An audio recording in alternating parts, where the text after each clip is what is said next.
The new purple Luffy starter deck is here. Let's see what we can cook up. Yep, looks good to me. Let's take a look.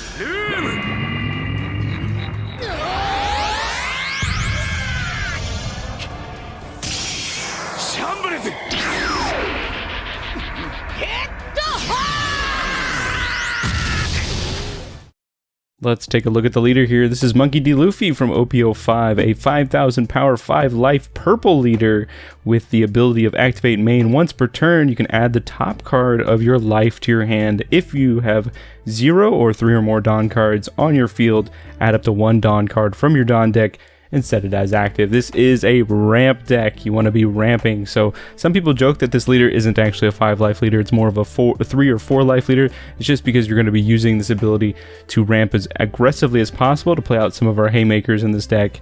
So you're also going to be just adding lots of cards to hand. So you're typically going to have a pretty large hand size as well, which is pretty great for being slightly more defensive. I think this deck is pretty well positioned in the meta right now. And let's go ahead and take a look at the deck list.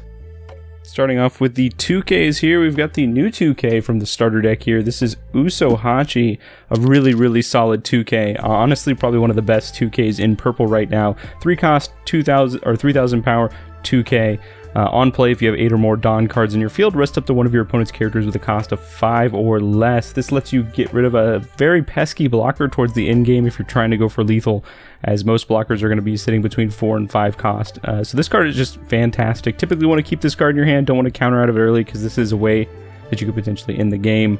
If you are looking to pick up the starter decks, you are going to need 2 starter decks to get a playset of this card. So keep that in mind. Next off, we've got another solid 2K. This is a searchable 2K. All of these 2Ks are actually searchable in this deck. And this is for Nosuke here. 5 cost, 4,000 power, 2K.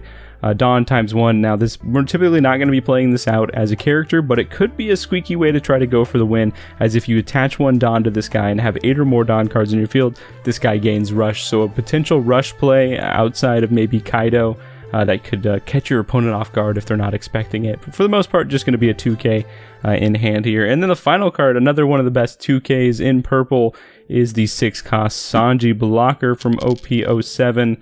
6,000 power, 6 cost. If your number of Dawn cards on your field are at least 2 or more less than your opponent, you get to give this card -3 cost, and it's a blocker. So if you're, for some reason, you've minused a lot of Dawn and you have 2 less or more than your opponent, you could potentially play this out for 3 Dawn here. Really solid blocker later in the game. If you really need a blocker, he's here to help you out.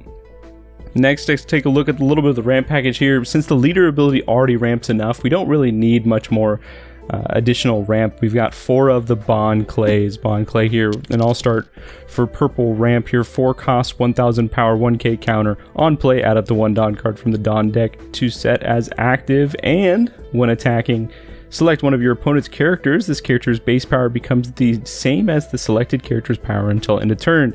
So a ramper on one turn and then a potential beater on the next turn if your opponent has something with a pretty substantial size of power.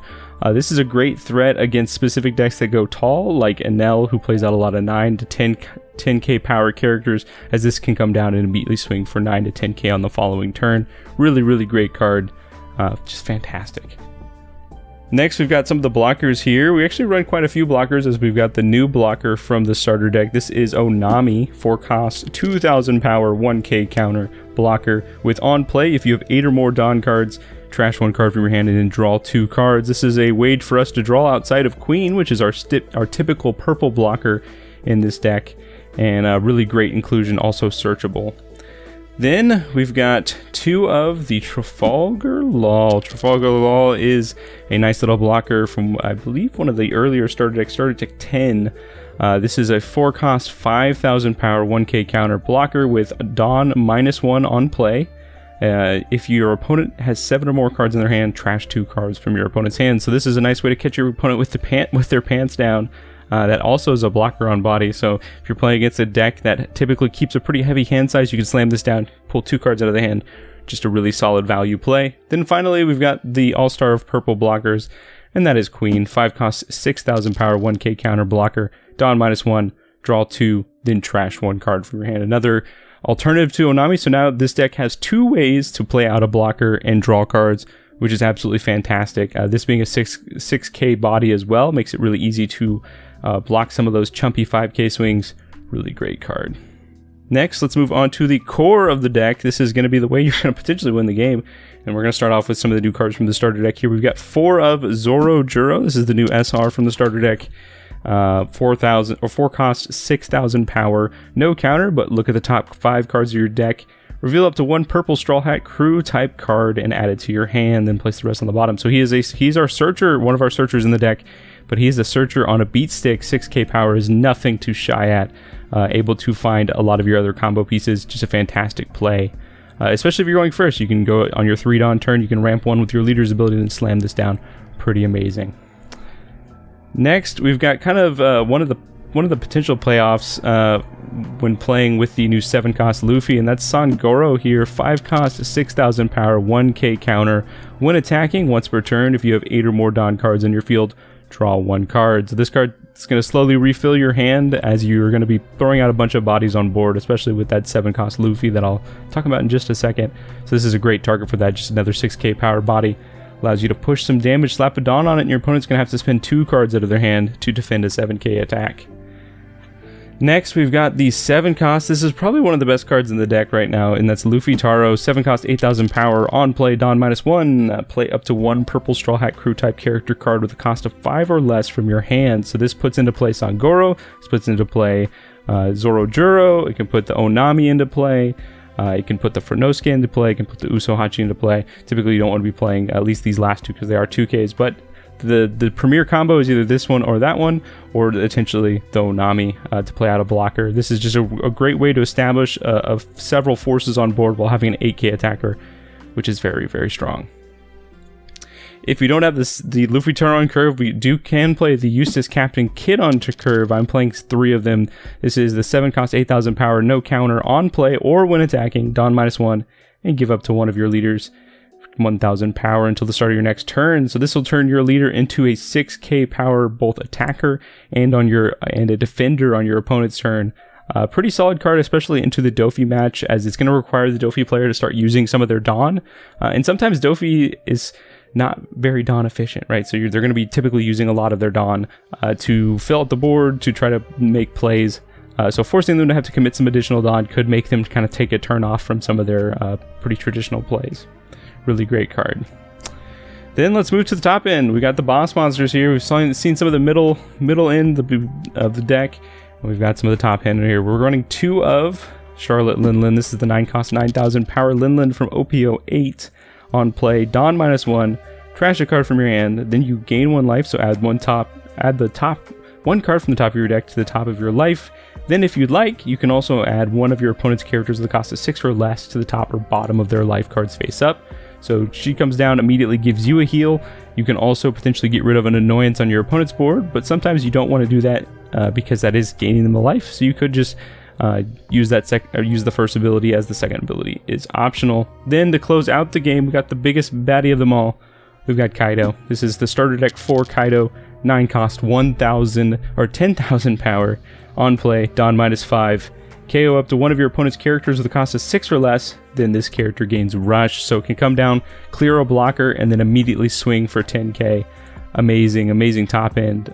So like, if you're going into Luffy Taro into Sangoro, and then one of the following turns going into Kaido, you can pretty much knock your opponent out pretty quickly, just with the amount of pressure that you're playing. Then we were going to take a look at the events here. If you notice, we do have quite a few non-counter. Most of our top end is non-counter at this point, so we need to get some ways to get them out of our hands if we get too many of them, and that's through the 0 cost event here, Gum Gum Jet Gatling. You can, with counter, you may trash 1 card from your hand up to 1 of your leader characters gains 3,000 power during this turn. Also has a relevant trigger of getting you 1 Dawn ramped, which could be pretty useful in some scenarios if you aren't seeing some of your things on curve and don't want to take too much of your own life. Really great card. And then finally, for some consistency in the deck, we've got 2 of When You're at the Sea, You Fight Against Pirates. This card is in the starter deck, so you already have access to it if you've picked up the starter deck. 1 cost event, on your main, look at the top 5 cards of your deck, or top 3 cards of your deck, reveal up to 1 Straw Hat Crew, Kid Pirates, or Heart Pirates type card and add it to your hand. So this will find pretty much all your targets, as most of your deck is Straw Hat. The only things that it can't find are the Lin Lin and the Kaido. It can find the Kid, it can find the Law, and it can find pretty much most of these things. I guess the Bond Clay as well as the Queens can't be found either, but for the most part you're going to have pretty solid hits off of this, and then it has the trigger to do the effect off of it as well. So just a really solid card, really good way to keep you consistent, to make sure that you're finding your 7 costs on curve here, as well as finding potential blockers or 2Ks to keep you in the game. With that in mind, here's the full deck list here. If you want to play around with the ratios, definitely go for it. I like to play around a little bit, kind of do some 2s, some 3s, the occasional 4 of as well. Some potential considerations of the deck was Magellan. Magellan was an idea, but I didn't really want an additional way. I didn't want to minus myself Dawn, because I want to get to that 7 Dawn as quick as possible, although Magellan is really good at disrupting your opponent's plan. So that could be a potential include if you're missing some of these pieces. With that in mind, if you enjoy this type of deck tech and you want to see gameplay, I'm planning on dropping some gameplay here soon. So stay tuned for that. Definitely subscribe if you want to see that type of content and want to see more of this content. With that in mind, have a good day.